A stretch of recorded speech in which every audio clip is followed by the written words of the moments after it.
Hello everyone, Valyeth here. We're about halfway through Season 3, and I think many of us might be starting to feel a little bit burnt out running the same dungeons and raids over and over again on the same character. This is why I think now is the perfect time to try something new. Many of you have swapped over to Holy Paladin recently to try it out, and that is amazing. But I wanted to try something different as well for a little bit. I want to introduce you to my resto shaman, Shaman. He was my banker toon forever, and I just didn't really pay much attention to him. I did some elemental DPS on him, but quickly got bored of that, so this week I decided I would learn how to play Resto Shaman. I am starting completely fresh with a full set of blue auction house gear and some random Season 2 stuff. I have no idea how this spec plays in the current season, and I'll be learning fresh as we go. The plan is not to push 3k or anything like that, but if I do get there then that's fantastic. I just want to play something different and learn something new. And with that, I want to invite all of you guys to tag along on this journey. You can also catch me playing my Resto Shaman on my live streams throughout the week as well. I can't tell you how much help I've gotten from my live stream viewers. And a special shout out to Healy, Roaring Tiger Mom, and Skippy for your help this week. And an even bigger shout out to Healy, who became my first ever YouTube member. You are awesome, I'm really happy to have you in the community. I know nothing about how to play this spec, but that didn't stop me from listing my +2 Everbloom key and went in feeling fantastic about it. What I do know is Chain Heal spam was the way to play in prior seasons, but I also know it was nerfed pretty decently in Season 3. I know Riptide became much more of a staple spell, and making sure your group has those hots on them is really important. That didn't stop me from completely ignoring all of that in the beginning and just spamming Chain Heals and Healing Surge because I didn't know how to pace myself very well. The damage output potential on the Shaman is amazing though, especially when you press Stormkeeper. It is insane the amount of DPS this class can push out even at these very low item levels. I can't wait to see what I'll be able to do once I get some gear on this guy. I also knew the Cloudburst Totem was the meta at some point, so of course I picked that up and failed at timing it completely. Half the time I didn't even remember that I had it, so it was a complete waste. Let's also be honest here, this key you're seeing in the background is a +2, and it really isn't the greatest of places to see what you're able to do right and what you're doing wrong. There are very few things in here that will outright kill you, unless the tank does some super shenanigan stuff and pulls the entire place. I am noticing though that my time playing Evoker and Paladin has left its mark, and I always stand super close to the boss when I can be out in ranged instead. This is something I'm gonna need to work on for sure in the future. We wrap up this key with no deaths and 3 chests at it, and I got my first upgrade, the Soul's Mage Staff, a big improvement to what I was currently wearing. Having learned absolutely nothing about the class in this +2, I dive straight into a +5 Galakron's Fall, and continue to be blissfully unaware of how to properly play this spec. This footage is from my live stream, and my viewers are giving me some very good pointers as I go along in here. This first pull in here is one of my favorite of all season, especially if the tank pulls both sides. With the correct group, you can do a stupendous amount of damage here as a healer, which is what I was hoping that tank was going to do here. In a complete opposite turn of events from my Holy Paladin, whom I spend the entire time of this pull doing damage, I am doing none here on the Shaman. This is because I am so unaware of my toolkit and how to heal should there be huge amounts of spike damage coming out here. I am a observer on this particular pull, and trying my best to spot heal as needed. The first time I start feeling some limitations of my own abilities is the platform after the first boss. The need for movement is messing with my ability to properly cast my spells, and the group is starting to dip down in health. I am noticing shamans do not have much in their toolkit when it comes to healing on the move, other than using Riptide, which because of my gear is not really doing a whole lot by itself. I completely forget about Nature's Swiftness' existence, but thankfully I did eventually remember about Spirit Walker's Grace, which helped my situation some. It is becoming very clear to me that positioning and thinking ahead is going to be very important when playing this class. I am also starting to notice how squishy I am when these leeches target me. I have one defensive to use, and I want to make sure I don't waste it. Remembering to keep Earth Shield on myself is going to need to be ingrained into my brain, as that helps with my survivability a lot. The more danger I encounter, the more I start to realize that I have a lot of things in my kit to deal with various situations. The one big downside to my kit is that all of my CDs are basically on a 3-minute timer. This further makes me realize that I need to think ahead a lot more than I've had to do before in my paladin. The platform is completed with no deaths, thank God, but now for one of my least favorite bosses this entire tier. This guy is rough on all of the healers that I have played so far this season, and the Shaman is no exception. I am spending so much time here trying to figure out my ramp and setup that I completely forget about the balls hurtling towards my face. Thankfully this is only a 5, and getting hit by them did not outright kill me. This next pull is the one I am most looking forward to, and is the double dragon pull. This is fortified weak, so these guys should be able to push out some decent damage to the group.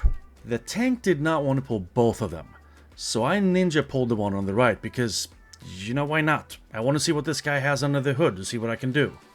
I correctly dropped Cloudburst Totem and got some really good amount of healing pushed into it. I just completely forgot it existed and ended up not using it at all, and it just expired into nothingness. On the second set of dragons, I ninja pulled once again. The tank proceeded to not push a single one of his defensive abilities here, and it is causing me to panic a bit. I am spamming chain heals on him, and my mana bar is draining really fast. The more I play, the more I realize that mana management will be an extra important thing to do with the Shaman. On my paladin, I've been able to go through entire dungeons without dropping below 70% mana. I am expecting though that once I get closer to the 40% crit target, my mana will be much easier to manage. We wrap up this dungeon with a +3 and get another upgrade thanks to the friendly Shaman in the group. After this run, I actually started looking into my spec and gear a bit more and tried to figure out some specifics about playstyle and our tier set bonuses. My crit is incredibly low and should be closer to the 35-40% mark. Critical heals help Shamans receive mana back, so I need to get that up as soon as possible. Armed with a bit better understanding, I dive right into the +8 Blackrook hold I got in my bag. This first pull is the hardest one in the entire dungeon, and oh boy am I messing up left, right and center here. It was made even worse as I didn't realize that the tank had pulled the mini-boss as well. So much damage is going out and my brain kinda freezes a bit as I try to figure out what to do.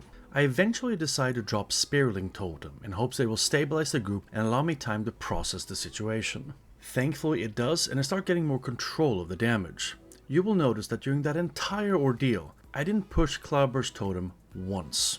This is a huge failure, and is when I realized that this is not the talent I should be running here in the beginning of learning the class.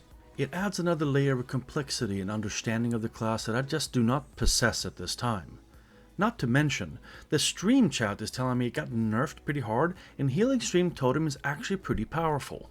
We somehow survive that without any deaths, and we make quick work of the first boss as it really doesn't do much at this level. This next pull is another challenging one from a healing standpoint, but I feel a lot better about this one than I did in the beginning. I'm making sure I have more Riptides out on the group, and I use Primordial Wave as well. I'm also trying to take advantage of the Tidal Waves proc, which makes the cast time of your next healing wave or chain heal reduced by 20%, or increases the critical effect chance of your next healing surge by 30%. I am still burning through mana so fast here, and I'm hoping with some more gear that will become less of a problem.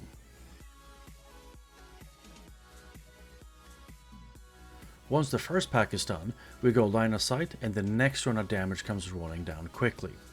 I had to throw down Spearling Totem here to control the situation, and notice my complete lack of Cloudburst Totem use here. It's almost as if I've completely forgotten it ever existed. The rest of this place is pretty uneventful, but I do want to show the last boss, as that can be really tough healing wise. The first Shadowbolt volley is the hardest, so I make sure I have as many Riptides out as possible. I pop Ascendance and then Spirit-Link Totem. I am assuming that is probably the best use of those abilities in this dungeon, but you guys let me know if I'm wrong in the comments. One more dungeon complete and my third upgrade. Got a decent trinket this time, which will be super helpful for sure. At this point, I decided to go get my 2-piece set bonus squared away, so I can get the benefit of Tidal Reservoirs, which now makes Riptide an even stronger spell to prioritize. I also changed into the talent Living Stream instead of Cloudburst Totem because, well, I keep forgetting about Cloudburst Totem, so why have it talented? I ran several more lower keys just to get some experience and hopefully some more gear. I then made my way into doing some +11 keys. I ran Waycrest Manor, Atoll Dazar, Murason's Rise, and Everbloom. The Everbloom key, we had one of my subscribers, Skippy the Beer Can, hop on his Demon Hunter tank to plow through this place. He did not disappoint. Excellent pulls and pace of the dungeon, and we just mowed this place down. While running these higher keys, I'm starting to understand the rhythm of the class a bit more. I'm not having the same mana issues even though I'm still only 436 item level at this point. Properly using my tidal waves and using my knowledge of the dungeon to know what to expect and when is really helping out. At this point, I'm starting to be able to meld together my knowledge of the dungeons and the spells and CDs of the class. This means I'm not wasting CDs on stupid pulls that don't really matter, and I'm able to set up the group with Riptides much earlier on so I don't have to do that during the damage cycle. Oh, and can I also say, I love Capacitor Totem. It is so satisfying to pop that one down and stunning an entire pack. I use that basically on CD or for sure when I know we're about to pull a large group. We absolutely destroyed this Everbloom, and I got super lucky and picked up a Champion Track Genosaur's Blood Trinket. By far my best in slot. So let's recap my first week as a Resto Shaman. I completed 4 Everblooms, with the highest being a 3-chested 11. I did 1 3-chested plus 11 Atoll Dasar, 3 Waycrest Manors with a 3-chested plus 11 being the highest, 1 3-chested plus 11 Murazon's Rise, 2 Galakron Falls with a 2-chested 10 being the highest, and 1 3-chested plus 8 Blackrook Hold. That totals 12 dungeon runs for the week, and I ended up with an IO score of 879. I for sure could have done much higher keys in this first week, but I wanted to get more familiar with the class and start grinding some gear before I jump into too difficult content. I started with 426 item level, and I am now 437 with 2-piece set bonus equipped.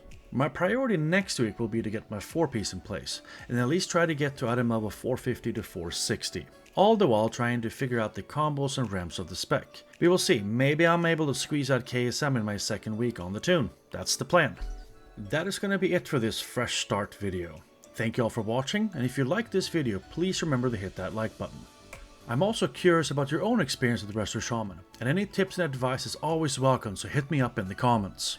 And as always, please remember to subscribe to the channel. It is a fantastic way to support me and my channel. And if you are so inclined, please consider supporting the channel by becoming a YouTube member as well. Thank you all for watching, and I'll see you guys in the next one.